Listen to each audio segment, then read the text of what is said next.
এই এই সত্যনারায়ণ বলুন বাবু, এই দোষটা তুমি নিজের ঘাড়ে নিয়ে নাও। দেখো দেখো সত্যনারায়ণ, যদি সবাই এটা জানতে পেরে যায় তাহলে আমার ক্যারিয়ারটা নষ্ট হয়ে যাবে। আর পার্টির নেতা ছাড়া পার্টি কিভাবে চলতে পারে বাবু? তাই বলছি এই দায়টা তুমি নিজের ঘাড়ে নিয়ে নাও। ও আমাকে মারতে চাইছিল আর তুমি আমাকে বাঁচানোর জন্য ওকে মেরে দিয়েছো। এরকম রটিয়ে দেব? তুমি রাজি হও? তোমার ছেলেকে আমি পড়াবো, ডাক্তার বা ইঞ্জিনিয়ার বানাবো, আর তোমার পুরো পরিবারকে আমি দেখবো। তোমার থেকে আমি অনেক বড়, তবুও আমি তোমার কাছে হাত জোড় করছি বাবু। আমি আপনার কোনো ক্ষতি হতে দেব না। বাবা, এই প্রস্তাবটা ভালো, কিন্তু এই দায় আমি নেব। দোষটা আপনি আমার ঘাড়ে চাপান, কারণ আইনে বাচ্চাদের কম শাস্তি দেওয়া হয়। আর বাবা, তুমি এমএলএ হয়ে যাও, তারপর তুমি তাড়াতাড়ি আমাকে জেল থেকে বের করবে। আমি জন্মেছি গরিব পরিবারে, সেটা তোমার ভুল, কিন্তু আমি যদি গরিব থেকেই মরে যাই তাহলে সেটা তোমার নয়, আমার ভুল হবে। বলুন, আপনি রাজি আছেন কি? রাজি আছেন আপনি? সবাইকে বলে দিন আপনি আমার বাবাকে এমএলএ টিকিটটা দিয়েছেন। বাবা, তুমিও যাও।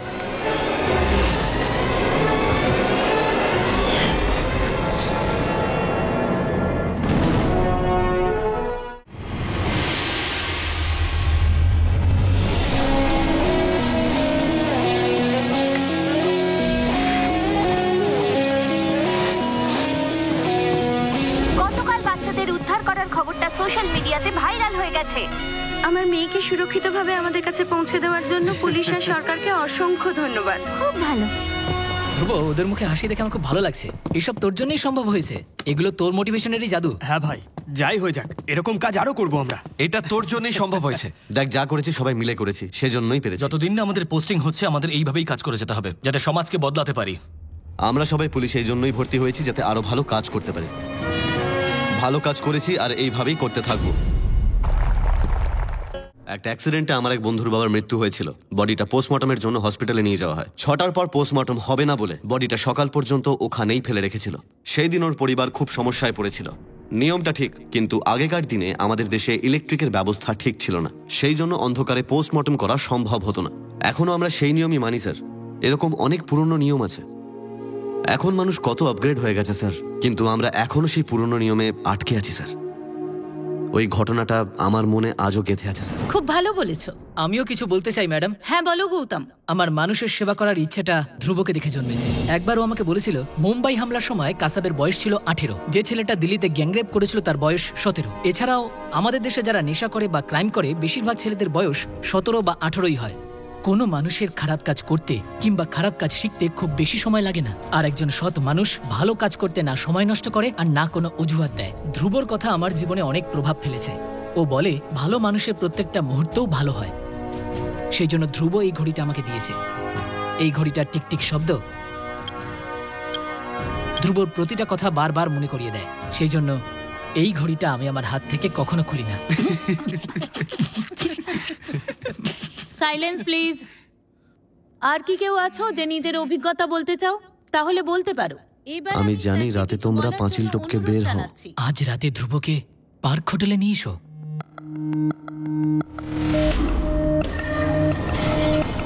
এই মেসেজটা কে পাঠিয়েছে সেটা খুঁজে বের করতে হবে। আর কিছুদিন পরেই পোস্টিং। যদি এই কথাটা সিনিয়র অফিসারদের কানে যায় তাহলে সবার চাকরি যাবে। অপরাধীদের সামনে আমি বুক চিতিয়ে লড়তে পারি, কিন্তু বড় অফিসারের সামনে কথা বলতে গেলে টেনশন হয় ভাই। তাহলে কি করবো? এতদিন যা করছিলাম সেগুলো সব বন্ধ করবো? কাজটা মাঝখানে বন্ধ করার জন্য আমরা শুরু করিনি। দেখা করতেই তো বলেছে, তাহলে দেখা করে ওর কথাটা শুনি।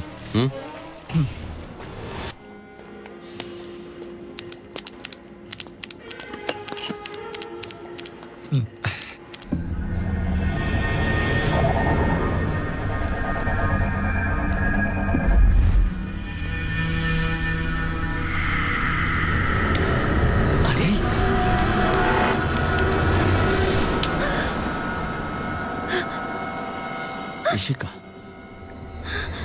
ওইখানে? আরে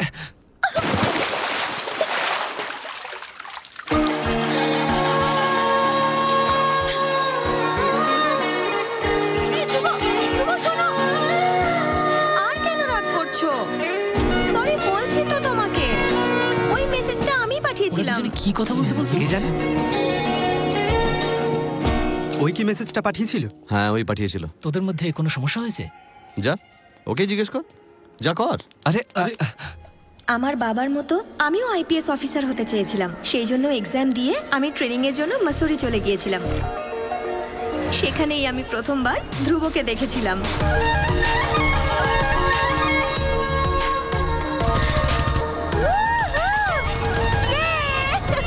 আরে, কি সুন্দর দেখতে! মনে হয় আমার জন্যই আসছে। হাই! শুনুন, বাসটা থামান। কেন বাস থামাবো কেন? তুমিও বাসে উঠবে বুঝি? কি? আমাদের এত পছন্দ হয়েছে যে ফলো করছো। যদি পিছু করা বন্ধ না করো তাহলে পুচি বল, এর সাথে তোমার বিয়ে দিয়ে দেব। আমি রাজি।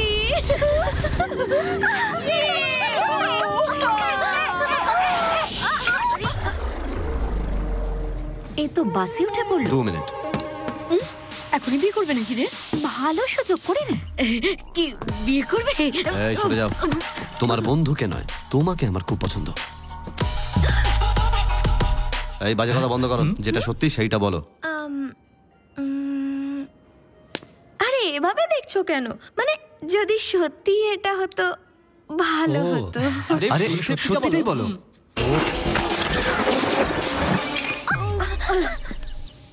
এবার কি করব? সত্যি বিয়ে করবে নাকি রে? মনে হচ্ছে তোর কথাটা সিরিয়াসলি নিয়ে নিয়েছে ও। দেখো দেখো দেখো, আমি তো এখনো ছোট, তাই ভুল করে বলে ফেলেছি। আমি তোমাকে বিয়ে করতে পারবো না। আসলে আমার তো বয়ফ্রেন্ড, মানে আরে আর কি বল। আমরা কে জানো? IPS trainees. আমি কোনো ট্রেনি নই, আমি তো বেড়াতে এসেছি। এই চুপ, বাস থেকে নামো নয়তো পুলিশের কাছে তোমার কমপ্লেন করব। ইশিকা, আমি শুভজিৎ স্যার। আমার বাবা। তোমার বাড়ির চাবিটা। স্যার একটা কাজে ব্যস্ত আছেন, উনি আমাকে বলেছেন তুমি এই বাসে আছো, তাই তোমাকে এই চাবিটা দিতে এসেছি।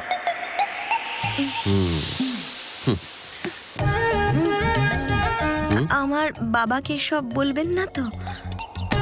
আইপিএস কোয়ালিফাই করে এত দূর পৌঁছেছো, মানে কতটা পরিশ্রম করেছো জানি আমি।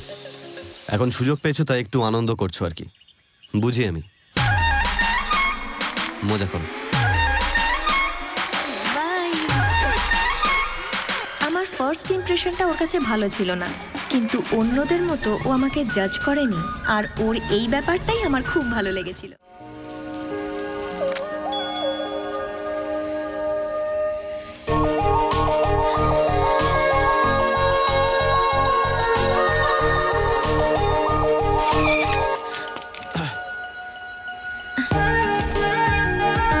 আরে ওই শিকা, সরে যাও সামনে থেকে, এটা রেস চলছে।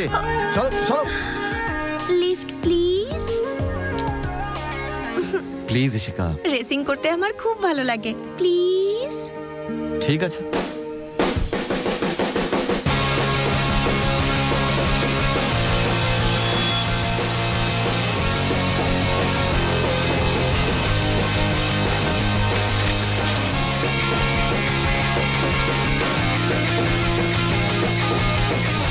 আরে বাহ, এই মেয়েটা। রেসে মন দাও, নয়তো হেরে যাবে। কি ব্যাপার ধ্রুব, গার্লফ্রেন্ড নাকি?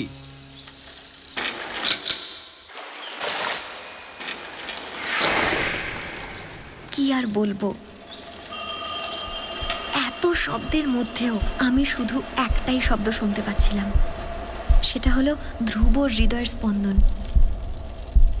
আর সেই সাথে আমি আমার হৃদয়ের স্পন্দনও শুনতে পাচ্ছিলাম।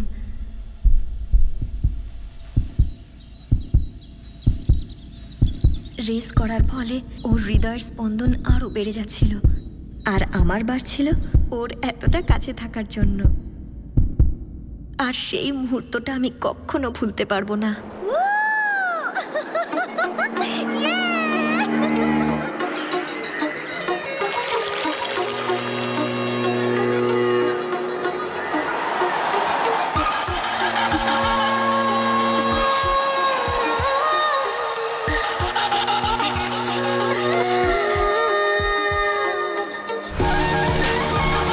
ডিয়ার স্টুডেন্টস, 89 ফাউন্ডেশন ডেতে তোমাদের সবাইকে স্বাগত।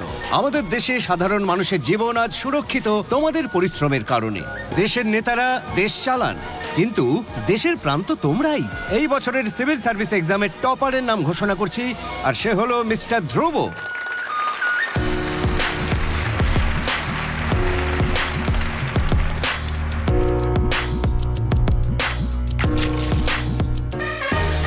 Enjoy the party my. Thank you sir. Ishika, হ্যাঁ বাবা। এদিকে এসো। আমার মেয়ে ইশিকা। হাই। ওকে চিনি স্যার। চেনো? তোমাদের পরিচয় হলো কিভাবে? ওই যে সেদিন চাবি দিতে গিয়ে। আচ্ছা ঠিক আছে, আর কি জানো ওর ব্যাপারে? আর তো কিছু নয় স্যার। হ্যাঁ হ্যাঁ হ্যাঁ, ও কিন্তু খুব লাজুক মেয়ে, পার্টি টাটি কখনো করে না। ও আর কি বাবা বলবো? ছাড়ো না, এসব থাক। শুনলে তুমি? বললাম না? হ্যাঁ শুনলাম স্যার, খুব লাজুক। ঠিক বুঝেছি। বাবা ওই আপনি বলুন স্যার। বিয়ের ব্যাপারে আমি জানতে চেয়েছিলাম, তোর যদি কাউকে পছন্দ হয়ে থাকে আমাকে বল। জানো কি বলেছিল? বলেছিল, স্যার? বাবা, আমি তোমার মেয়ে, তুমি যাকে পছন্দ করবে আমি সেই ছেলেকেই বিয়ে করব। যেটা সত্যি সেটা বলুন না স্যার। খুব স্মার্ট তুমি। এতক্ষণ যা কিছু বললাম না, তার উল্টোটা ধরে নিও।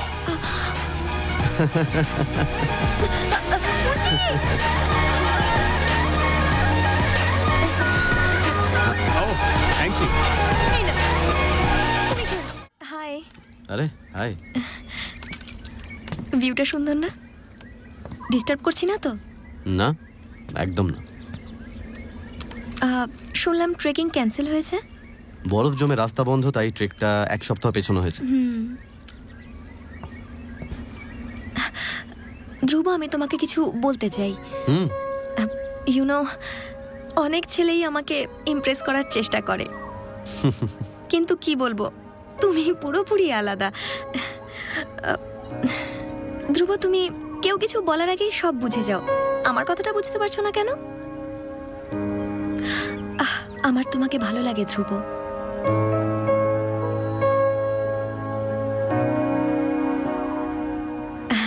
আমি জানি যে প্রপোজ করার স্টাইলটা একটু অন্যরকম হলো, কিন্তু আমার কথা নয়, আমার ফিলিংসটা বোঝার চেষ্টা করো। যা বললাম মন থেকে বললাম। প্রপোজ করতে না জেনেও তুমি কথাগুলো এত সুন্দরভাবে বললে। ভালোবাসা কি অদ্ভুত একটা অনুভূতি। আমি তার মূল্যটা বুঝি, কিন্তু হ্যাঁ, এত বড় একটা সিদ্ধান্ত আমি এখন নিতে পারবো না। এই প্রেম ভালোবাসা আমার দ্বারা হবে না, মানে আমি তার যোগ্যই নই। আমার মাথা, আমার মন অন্য অন্য কোথাও আটকে আছে, মানে সত্যি অন্য কোথাও। আমি তোমাকে পছন্দ করি, তুমি খুব ভালো বন্ধু আমার, যেরকম আছো ওরকমই থাকো, কিন্তু এই সম্পর্কের কথা আমাদের মাঝে এনে আমাকে বিব্রত করো না। ভালোবাসা আমার দ্বারা হবে না, ভুলে যাও এসব। চলে আয়। আমি আসছি, আবার দেখা হবে।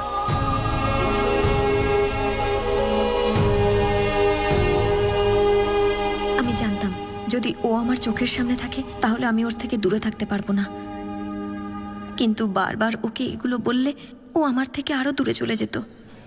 তাই বাবার অনিচ্ছা সত্ত্বেও আমি ট্রেনিং থেকে কুইট করি আর ফার্মেসি নিয়ে পড়া শুরু করি। চলে আয়, চা খাবো। তোদের দুজনের মধ্যে আমাদের কি কাজ? ওই কি আছে আমাদের মধ্যে? তোদের মধ্যে কিছু হোক বা না হোক, কিন্তু এখন আমরা বাইরে আছি, এটা যদি সুপিরিয়র জানতে পারে তাহলে। বাহ, অসাধারণ। সব বন্ধু এরকমই হোক। ও আসছি, চল। সিট লাগাওনি? মনে হচ্ছে এখনো সিঙ্গেলই আছে, মাথা মোটা একটা। এই তুমি এখানে কেন এসেছো? কি, আমি কেন এসেছি? হ্যাঁ, আসলে হয়েছে কি, সেই দিন তোমার কথাগুলো আমার মনে গেঁথে গিয়েছিল। ব্যাস, তারপর থেকে আমি মন দিয়ে পড়া শুরু করি, অন্য কিছু ভাবিনি। কলেজ থেকে তো আমার গলায় মেডেল ঝুলিয়ে দিয়েছিল। এসব দেখে বাবা বলল, এসব ধ্রুবর জন্য হয়েছে না, ওকে গিয়ে থ্যাংক ইউ বলে দাও। তাই চলে এলাম। যেটা সত্যি সেটা বলো। তোমার কথা মনে পড়ছিল, তাই চলে এলাম। তো সারা জীবন আমার পেছনে পড়ে থাকবে? ভুলে যাও আমাকে। আরে আয় না, এটা আমাদের একটা বন্ধুর বাড়ি। এই দাঁড়া দাঁড়া দাঁড়া, আগে ডান পা ভেতরে রাখ। আরে সেটাই তো করছিলাম। আরে মাথা মোটা কেন কনফিউজ করছো জামাই বাবুকে? কি এসে যায়, ঝাঁপিয়ে চলে এসো। উনি এখানে কি করছেন? আরে শুধু গায়ের জোর না, মাঝে মাঝে মাথাটাও কাজে লাগাও, একটু জোশ তো দেখাও। চলো শুধু, সব রেডি আছে। আরে তোমায় তো। আমি মজা করছি, তুই এসো এসো না। আচ্ছা, এইটা তোর বন্ধুর বাড়ি? বুঝে গেছি। ও ম্যাডাম, কোথায় আছেন?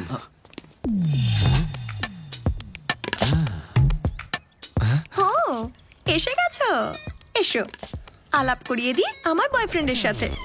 এ যতই অসুস্থ থাকুক সব সময় হাসি খুশি থাকে। যখনই আমার রাগ হয় না, ছুরি বের করি আর ভেতরে ঢুকি। এভাবে কি দেখছো? এভাবে যদি রাগটা না বের করতাম তাহলে এতদিনে তোমার মার্ডার হয়ে যেত। এখানে কেন নিয়ে এলি আমাদের? তোদের দুজনকে কথা বলানোর জন্য। ওর কথা শুনে আমি এতদিন ওর থেকে দূরে ছিলাম, কিন্তু আর পারছি না আমি, তাই এখানে চলে এলাম। আরে এখানে এসে দেখলাম তোমরা পাঁচিল টপকে কোথাও যাচ্ছ, আর এ একাই কার সাথে দেখা করতে গেল। কি? একা মানে? আমরা সবাই তো একসাথে যাই।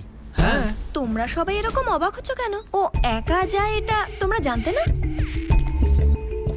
দেখো আমি মিথ্যে বলছি না, তোমরা চাইলে ওকেই জিজ্ঞেস করো। এসব কি? ও যা বললো সেটা সত্যি?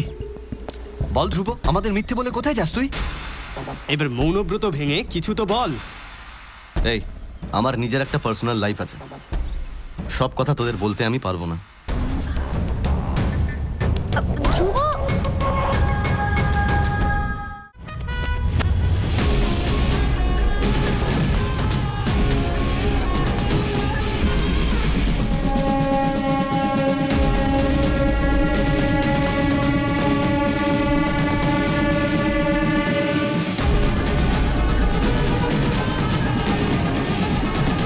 এ কি?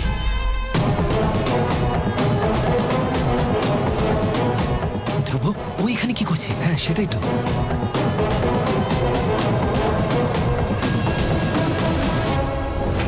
কি হয়েছে? আমায় ডাকলি কেন? এমন ভাবে জিজ্ঞেস করছিস যেন তুই কিচ্ছু জানিস না।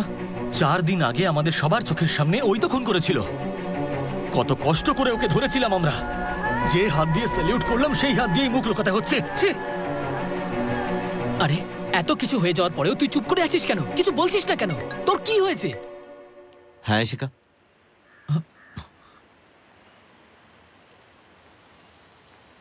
আমাকে বেরোতে হবে। তোরা আসবি? ইয়ার কি হচ্ছে? কাল থেকে দেখছি তুই আমাদের প্রশ্নের উত্তর না দিয়ে কোথাও যাবি না। হ্যাঁ ধ্রুব, যতক্ষণ না সত্যি বলবি কেউ কোথাও যাবে না। ওই যে লোকটার স্ত্রী হসপিটালে ভর্তি ছিল, সে আত্মহত্যা করার চেষ্টা করেছে।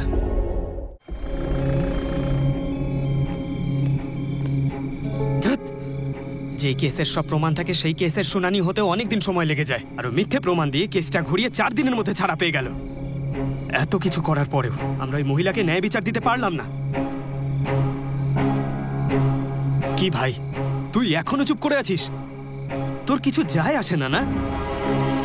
যখন আমরা সবাই জিজ্ঞেস করলাম তুই একা কোথায় যাস, তখনও চুপ করেছিলি। এত কিছু হওয়ার পরেও তুই পাথরের মূর্তি হয়ে আছিস। তোর মাথা ঠিক আছে তো? ঠিক বলেছিস, আমি পাগল। হ্যাঁ, এখন তুই যেটা বলছিস সেটা শুনছি না, তোর পিছনে যে অন্যায়টা হচ্ছে সেটা দেখছি। সেটাই হলো আমার পাগলামি। ওইদিকে দেখ, কিছুক্ষণ আগে ওই লোকটার হাতে একটা অ্যাক্সিডেন্ট হয়েছে।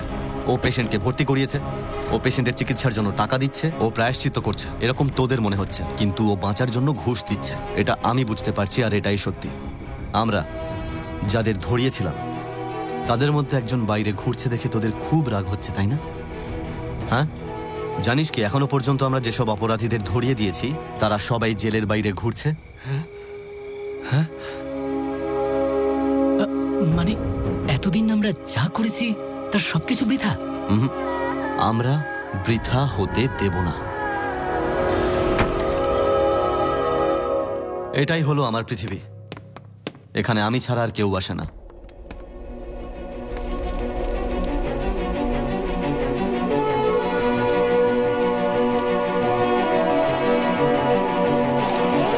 তোমারে দুশ্মন সে তোমারে চরিত্র কা পতা চলতা হ্যায়। এটার মানে কি? এরকম তো আমরা বন্ধুদের ব্যাপারে বলে থাকি। ঠিক বলেছিস, মানুষের বন্ধু দেখে তার চরিত্রের পরিচয় পাওয়া যায়, আর মানুষের শত্রুকে জানা থাকলে তার ক্ষমতার পরিচয় পাওয়া যায়।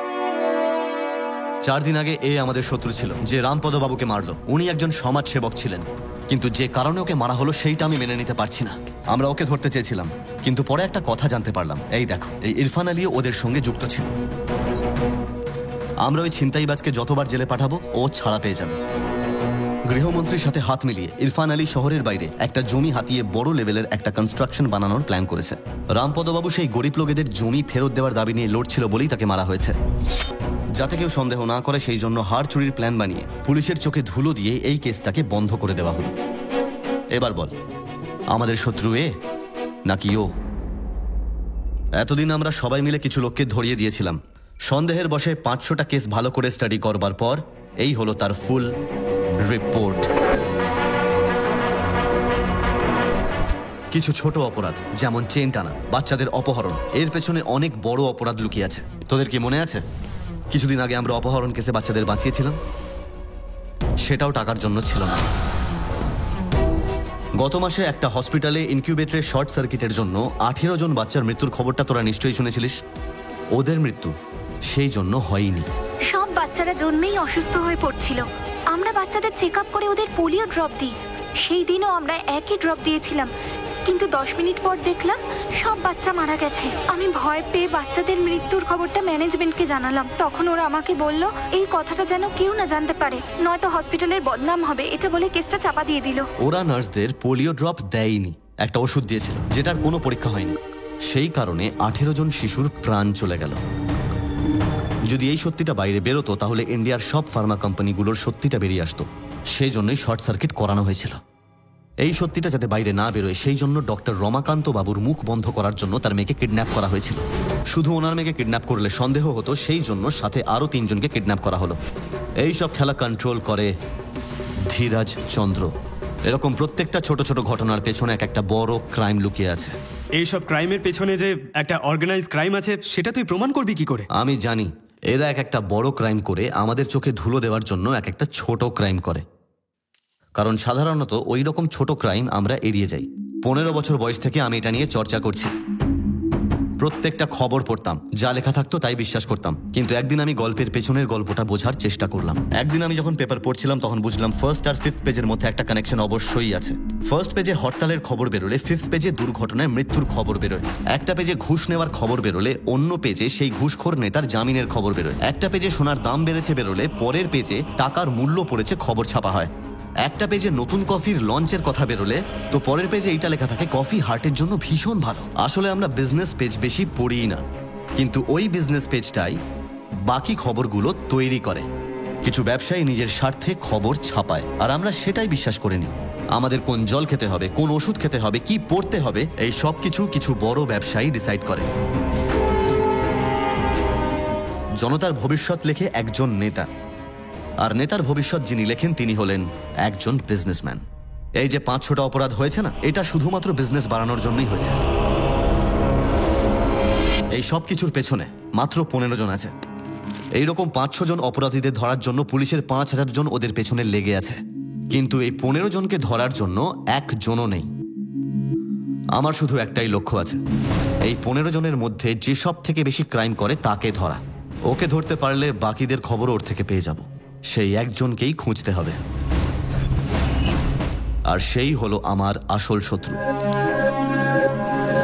10 দিন পরে আমাদের পোস্টিং হবে, তার আগে আমাদের শত্রুকে খুঁজে বের করতে হবে। কিন্তু আমাদের শত্রুকে কি করে খুঁজবো ধ্রুব? এই হলো সেই 15 জন কোটিপতি। এরা সবাই বড় বড় ক্রাইম করেছে, তার থেকে বাঁচার রাস্তাও জানে ওরা। আর এদের মধ্যে প্রধান হলো এই 3 জন। 80% অপরাধের পেছনে এরা থাকে। ধীরাজ চন্দ্র। এখনো পর্যন্ত ওষুধ ইন্ডাস্ট্রিতে যে ঘাপলা হয়েছে সবটাই এর জন্য। কোন ডাক্তার কোন ওষুধ লিখবে ওই ঠিক করে। জয়ন্ত সুর সরকারের কয়লা খাদানগুলো থেকে কয়লা পাচার করে সরকারের সমস্ত টাকা নিজের পকেটে ঢোকায়, এটাই হলো তার কাজ। আর এ হলো ইরফান আলী, এ শহরে চোর গুন্ডা সাপ্লাই করে। এছাড়াও জমি দখল, মারামারি, খুন করা এসব ওর মাধ্যমেই হয়। এই সব কিছুর পেছনে আসল লোককে, তাকে খুঁজে বের করে শেষ করতে হবে।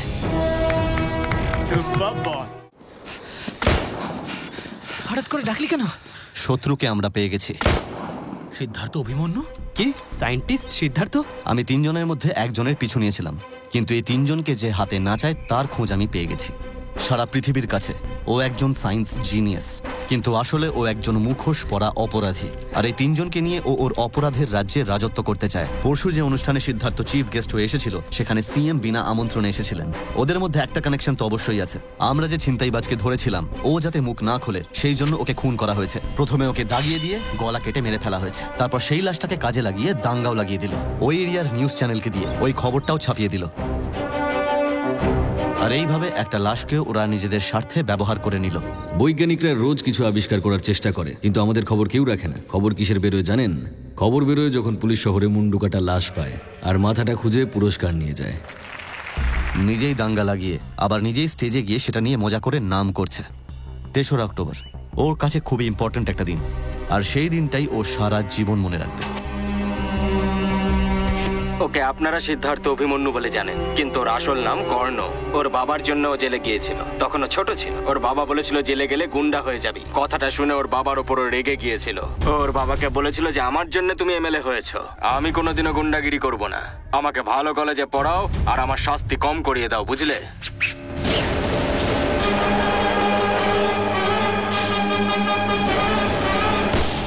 ধ্রুব, তুই সিদ্ধার্থকে নিয়ে এত ভাবছিস কেন? কাল আমাদের শপথ গ্রহণ আর পরশু পোস্টিং। যদি কোনো কারণে সিদ্ধার্থর সাথে দেখা না হয় তখন কি করবি? আমাদের দেখা অবশ্যই হবে, দেখে নিস। যেখানে প্রচুর টাকা থাকে সেখানেই অপরাধ হয়। সিদ্ধার্থ টাকার পেছনে ছোটে, আর আমরা অপরাধীদের।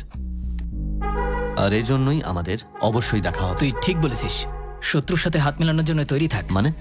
কাল আমাদের শপথ গ্রহণ অনুষ্ঠানে চিফ গেস্ট সিদ্ধার্থ অভিমন্যু। আমরা বরণ করে নিচ্ছি আমাদের চিফ গেস্ট পদ্মশ্রী পুরস্কারপ্রাপ্ত সিদ্ধার্থ অভিমন্যুকে। বিজ্ঞানের অগ্রগতিতে ওনার অনেক বড় অবদান আছে। ধ্রুব তো খুব লাকি, ওর টার্গেটই তো আজকের চিফ গেস্ট। একেই বলে ভাগ্য। চুপ। মাননীয় মন্ত্রী মহাশয়, এখানে উপস্থিত বিদ্যুৎজন এবং আমার ভাই ও বোনেরা, আর আমাদের নিষ্ঠাবান পুলিশ ডিপার্টমেন্ট। আমি যেখানেই যাই সকলেই আমাকে একটা প্রশ্ন করেন যে আমি এত সফল হলাম কি করে। এর উত্তর একটাই, জীবনে একটা লক্ষ্য নির্দিষ্ট করুন আর তাতে লেগে থাকুন।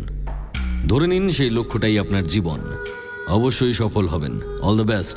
জয় হিন্দ। এবার আমরা সব জয়ীদের সামনে আসার জন্য অনুরোধ করছি। আইপিএস রঞ্জিত, এর অবদান সাইবার ক্রাইম আটকানো। আইপিএস ধ্রুবকে সম্মানিত করবেন আমাদের গৃহমন্ত্রী নিরঞ্জন বাবু। ধ্রুব পুরস্কার পাচ্ছে সঠিকভাবে দায়িত্ব পালনের জন্য। ধ্রুবর জন্য শহরের অপরাধ অনেক কমে গেছে। ওকে অনেক অনেক শুভেচ্ছা। অনেক অনেক শুভেচ্ছা। ধ্রুবকে আরো একটি পুরস্কার দেওয়া হচ্ছে, সেটি একটি বিশেষ পুরস্কার নিজের বেস্ট পারফরমেন্স দেওয়ার জন্য। আর ধ্রুবকে এই পুরস্কার দেবেন আমাদের চিফ গেস্ট পদ্মশ্রী সিদ্ধার্থ অভিমন্যু। আমরা চাইবো আমাদের চিফ গেস্ট নিজের হাতে যেন পুরস্কারটি ধ্রুবর হাতে তুলে দেন। প্রত্যেকটি বিভাগে ওর অবস্থান খুব ভালো ছিল, তার সাথে ওয়েপেন ফায়ারিং এও। কংগ্রাচুলেশনস। Thank you sir. বিদেশি দারুণ বন্দুক। আমি খুশি হলাম স্যার। ওয়েলকাম। বন্দুকের জন্য নয়, বন্দুকটা আপনার হাত দিয়ে পেলাম সেই জন্য। ভালো কাজে ব্যবহার করবে। সারা জীবন ভালো কাজই করবো স্যার। আমার একজন আইডল আছে, আর সেটা হলেন আপনি। সেই জন্য আমি আপনাকেই ফলো করি। নিশ্চয়ই।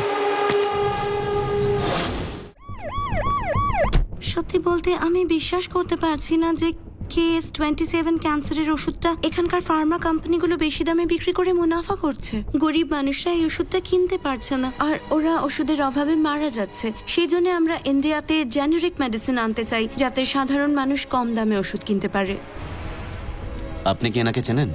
সিদ্ধার্থ আমাদের কোম্পানির ইন্ডিয়ান মেডিকেল অ্যাডভাইজার। আপনার কোম্পানির অ্যাডভাইজার? আপনার কোম্পানির অ্যাডভাইজার মানে ওর নিশ্চয়ই আপনার কোম্পানিতে শেয়ারস? না নেই, তবে আমাদের কোম্পানির 60% শেয়ার বিক্রি করার জন্য আমাকে একবার জোর করেছিল, কিন্তু আমি রাজি হইনি। বুঝেছি, মানে বিদেশে 1350 কোটি ট্রান্সফারটা আপনার 60% শেয়ার কেনার জন্য করেছে। ভালো প্ল্যান বানিয়েছে। এখানে আপনাকে মেরে বাকিদের সাথে হাত মিলিয়ে আপনার শেয়ার কিনে সিদ্ধার্থ কোম্পানির ডিজাইনিং অথরিটি হয়ে জেনারিক মেডিসিন ইন্ডিয়াতে আসা আটকানোর পুরো প্ল্যানটা ও একসাথে করেছে। চিন্তা করবেন না, আপনার সুরক্ষা আমাদের দায়িত্ব। Thank you. কাল আমাদের দুটো কাজ আছে। প্রথমটা, ওই 1350 কোটি টাকা সুইস ব্যাংকে ট্রান্সফার হওয়া থেকে আটকাতে হবে, আর সেটা আটকানোর জন্য এই 3 জনকে একসঙ্গে গ্রেপ্তার করতে হবে। দ্বিতীয়ত, অ্যাঞ্জেলিনার মিটিংয়ে যেন কোনো সমস্যা না হয়। জেনারিক ওষুধ যেন ভারতে আসতে পারে, যাতে প্রত্যেকটা মানুষ এর সুবিধা পায়। সিদ্ধার্থ অভিমন্যু প্রথমবারও ধাক্কা খেতে চলেছে, আর সত্যি বলছি এই ধাক্কাটা ও সারা জীবন মনে রাখবে।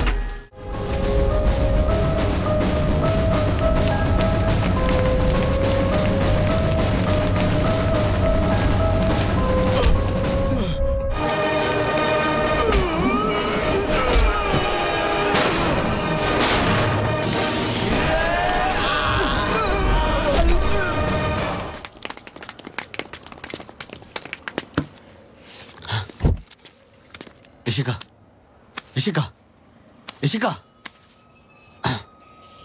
কি হলো? এটাই ভাবলে তো যে গুলিটা আমার লেগেছে আর তোমার জন্য আমি সোজা উপরে চলে গেছি? এটা মজা করার সময় নাকি? জানো কত ভয় পেয়ে গেছি আমি? যাই হোক, ভালো একটু হলেও চিন্তা করো। স্যার আপনাকে আমাদের তোমরা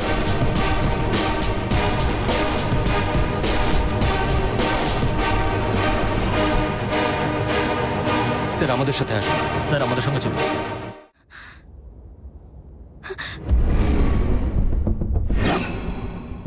ধ্রুব, এসব কি করে হলো? এত রক্ত? হাত কাটলো কি করে? কিছু হয়নি। আমাকে বলো কি হয়েছে? কিছু জিজ্ঞেস করো না আমাকে, চলে যাও এখান থেকে। ধ্রুব, বলছি না এখান থেকে যাও, আমাকে একা থাকতে দাও। দেখো, যাই হয়ে যাক আমরা সবাই তোমার সাথে আছি। আমরা 4টের সময় প্রীতির সঙ্গে দেখাও করব সিদ্ধার্থের বিষয়ে জানার জন্য। কোনো না কোনো প্রমাণ নিশ্চয়ই পাবো। কিন্তু তারপরে কি? হ্যাঁ বলো, প্রমাণ দিয়ে কি করবে তুমি? ও 2 মিনিটে জানতে পেরে যাবে। ও প্রতিটা মুহূর্তে সবকিছুর ওপর নজর রাখছে। এটা পড়ে দাও। হ্যাঁ ঠিক আছে খোকা। আমায় যেতে হবে। ও কমলকে মেরে ফেললো, আমার গৌতমকে কেড়ে নিল আমার থেকে। আমি বুঝে উঠতে পারছি না যে আমি কি করব। যে সমস্ত মানুষেরা আমার খুব কাছের, তাদের প্রত্যেককে এক এক করে খুন করে দিচ্ছে ও। কিন্তু সবকিছু তো আর শেষ হয়ে যায়নি। আরে আর কি বাকি রয়েছে? হ্যাঁ, যখন তুমি বলেছিলে নিজের ক্ষমতা অনুযায়ী শত্রু নির্বাচন করো, তখন তোমাকে নিয়ে খুব গর্ব হয়েছিল। শত্রুকে তো খুঁজে পেয়েছো, কিন্তু তাকে ধরতে গিয়ে তুমি হেরে যাচ্ছ। কি হলো ধ্রুব? তুমি যাকে টার্গেট করেছিলে এখন তুমি তার টার্গেট হয়ে গেছো। তুমি ভেবেছো যে তুমি সিদ্ধার্থকে ধরতে পারবে, কিন্তু এটা ভুলে যেও না যে ও তোমার থেকে 4 পা এগিয়ে আছে। যদি এরকমই চলে তাহলে কিচ্ছু হবে না। হ্যাঁ কিচ্ছু হবে না। ঠিক আছে, কিচ্ছু করতে পারবো না আমি। আমাকে একা ছেড়ে দাও প্লিজ। যাও এখান থেকে। যাও যাও।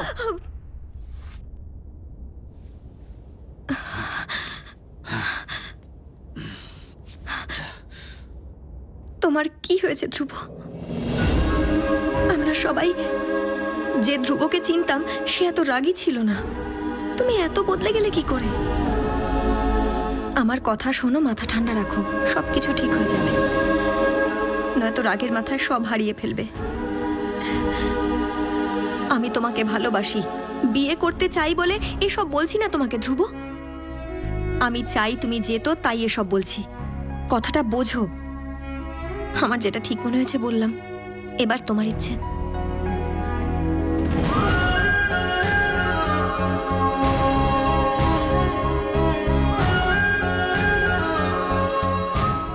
যে ধ্রুবকে চিনতাম সে এত রাগী ছিল না। তুমি এত বদলে গেলে কি করে? আমার কথা শোনো, মাথা ঠান্ডা রাখো, সবকিছু ঠিক হয়ে যাবে। নয়তো রাগের মাথায় সব হারিয়ে ফেলবে। আমি তোমাকে ভালোবাসি, বিয়ে করতে চাই বলে এসব বলছি না তোমাকে ধ্রুব। আমি চাই তুমি যেতো, তাই এসব বলছি। কথাটা বোঝো। আমার যেটা ঠিক মনে হয়েছে বললাম, এবার তোমার ইচ্ছে। আমরা 4টের সময় প্রীতির সঙ্গে দেখাও করব সিদ্ধার্থের বিষয়ে জানার জন্য। কোনো না কোনো প্রমাণ নিশ্চয়ই পাবো। কল প্রীতি। হাই সিদ্ধার্থ। বাইরে কোথাও খেতে যাবে? কোথায়? কোনো 5 স্টারে বা কোনো ধাবায়? কখন যাবে? 4টের সময়। 4টের সময় আমার বিউটি পার্লারে অ্যাপয়েন্টমেন্ট আছে। আমি বাড়ি আসছি, একসাথে খাবো, কি বলো? ওকে ডার্লিং, তাড়াতাড়ি এসো। Love you sweetheart. Love you too জান। হয়তো তুমি এখনো তোমার অবস্থাটা ঠিক বুঝে উঠতে পারোনি।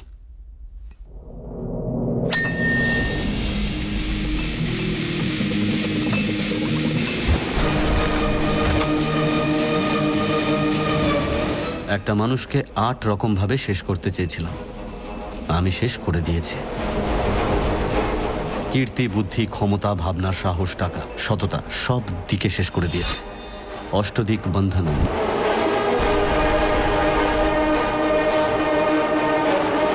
যে কীর্তি তুমি কামিয়েছিলে সেটা শেষ করার জন্য অপসরার কেসে একটা ছোট্ট ট্রিক বানিয়েছিলাম।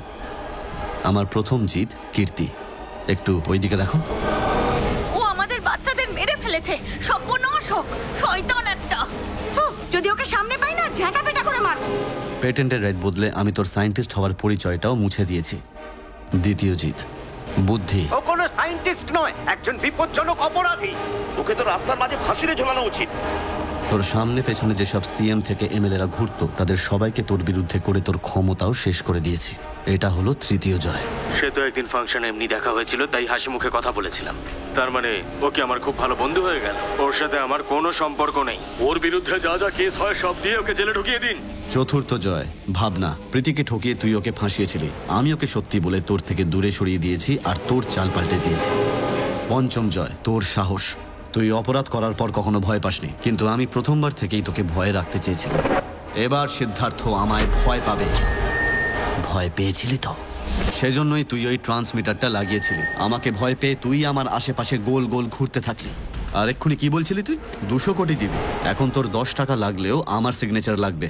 তোর ন্যাশনাল আর ইন্টারন্যাশনাল অ্যাকাউন্টগুলো বন্ধ করে দেওয়া হয়েছে। এটা 6 নম্বর জিত। টাকা। একটু টেনশনে পড়লেই তুই ভাবনা হারিয়ে জানোয়ারদের মতো কি করিস তুই নিজেও জানিস না। রাগে ভুল করে ফেলেছিস। এটা 7ম জিত, সততা।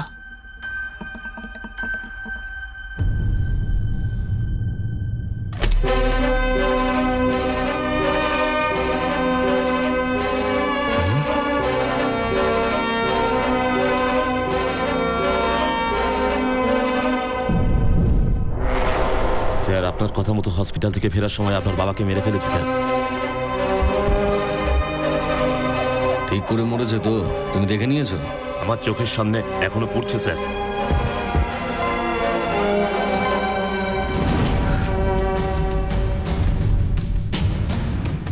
21টা বন্দুকের গান স্যালুট দিয়ে সম্মানের সাথে তুই কি জানিস কার অস্থির সামনে মাথা ঝুঁকিয়েছিলি তুই? ওই অস্থিটা আমার বন্ধু গৌতমের ছিল, যাকে তুই মেরেছিলি। ওই অস্থিটা গৌতমের ছিল, সবাই জানতো তুই ছাড়া।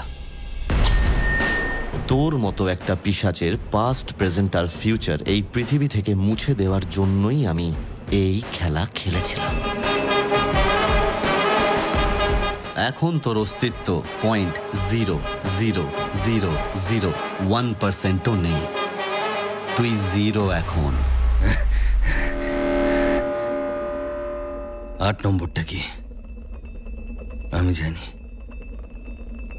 আমাকে কিভাবে মারবে সেইটা ডিসাইড করবার আমি কে? সেটা তো ঈশ্বর ডিসাইড করবেন। তোর অনেক পুরনো বন্ধু, মিনিস্টার, ফ্যান, রিপোর্টার, তুই কোর্টে কি বলবি সেটা শুনে তোকে মারবে বলে তৈরি আছে। তুই কোর্ট অবধি পৌঁছতে পারবে কিনা তারও কোনো গ্যারেন্টি নেই। আর যদি পৌঁছেও যাস তাহলে তোকে 2 বার যাবজ্জীবন জেলে না পাঠানো পর্যন্ত আমি চুপ করে বসবো না। এখন বাঁচার একটাই উপায়, আর সেটা হলাম আমি।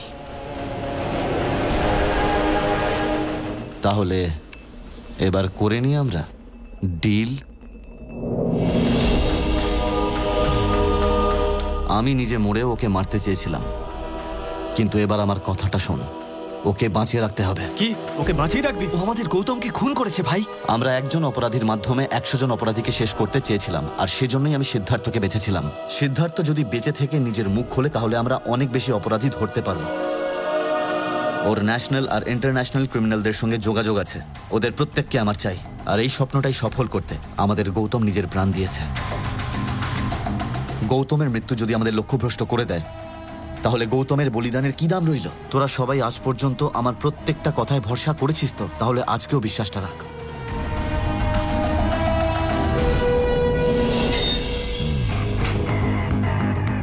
এটা তোমার প্রাণ বাঁচানোর জন্য বুলেট প্রুফ জ্যাকেট। ডিলটা খুব সোজা সিদ্ধার্থ। তোমার জীবন আর তোমার স্বাধীনতা আমি তোমাকে ফিরিয়ে দেবো। আমাদের পুরো পুলিশ ফোর্সকে যারা ভয় পায় না সেই সমস্ত বড় বড় ক্রিমিনালরা আজ তোমাকে ভয় পাচ্ছে, কারণ ওদের সমস্ত ডিটেলস, নাম আর ওদের সব খবর তোমার কাছে আছে। আর আমার সেটা চাই। এই বুলেট প্রুফ জ্যাকেটটা পরে নাও। যখন বাইরে যাবে আমাদের ডিপার্টমেন্টের বেস্ট শুটার তোমাকে শুট করবে, কিন্তু তোমার কিচ্ছু হবে না। যে তোমাকে মারতে চাইছে তার চোখে তুমি মরে যাবে। সরকারের সাপোর্ট নিয়ে তোমাকে সুরক্ষিত রাখার সমস্ত দায়িত্ব আমি নেব। দেশের ভিআইপি শত্রুদের পর্দা ফাঁস করতে আমাদের সাহায্য করার জন্য এই আমার অফার। বাকিটা তোমার ইচ্ছে। আমাকে 5 মিনিট দাও। নিশ্চয়ই।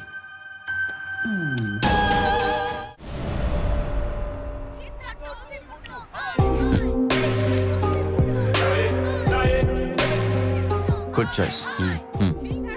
রণবীর, বল ধ্রুব। তুই তৈরি থাকিস, পজিশন নে। ওকে।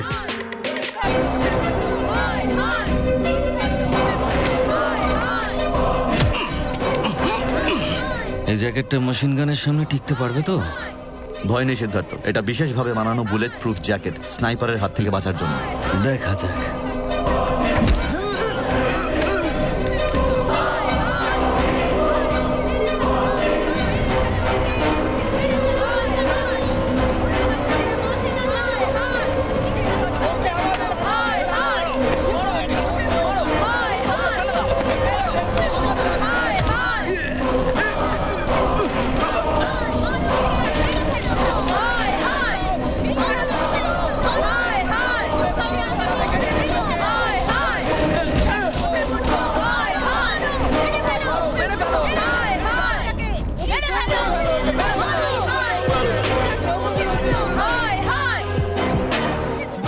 ওই পুলিশটা যেখানে দাঁড়িয়ে আছে ওখানে গিয়ে দাঁড়াও।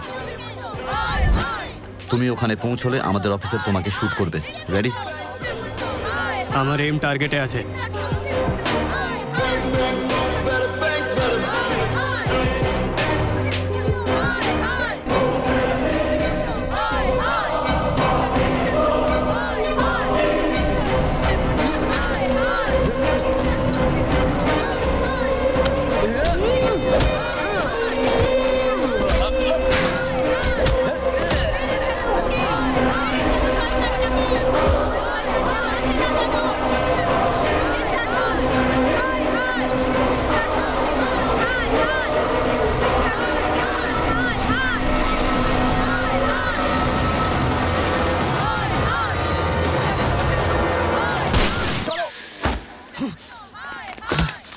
তুমি জ্যাকেট পরনি কেন? মৃত্যুকে কেউ আটকাতে পারে না। জ্যাকেটের প্রয়োজন আমার নয়, তোমার।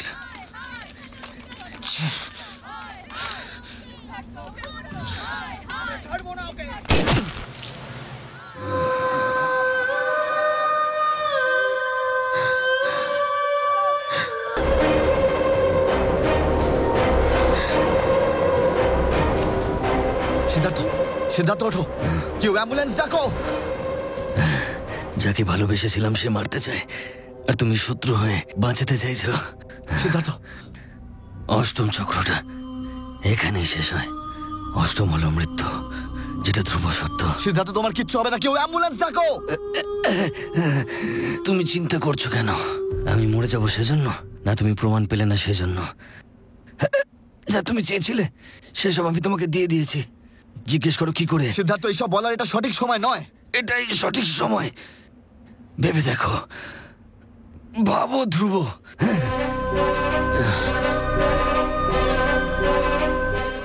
জ্যাকেটের প্রয়োজন আমার নয়, তোমার। Bullet proof jacket. তুমি আমার শত্রু না হলে আমার বন্ধু হতে। তোমার যেটা দরকার ছিল দিয়ে দিয়েছি। দেশ বা জনতার জন্য নয়, তোমার জন্য, তোমার জন্য।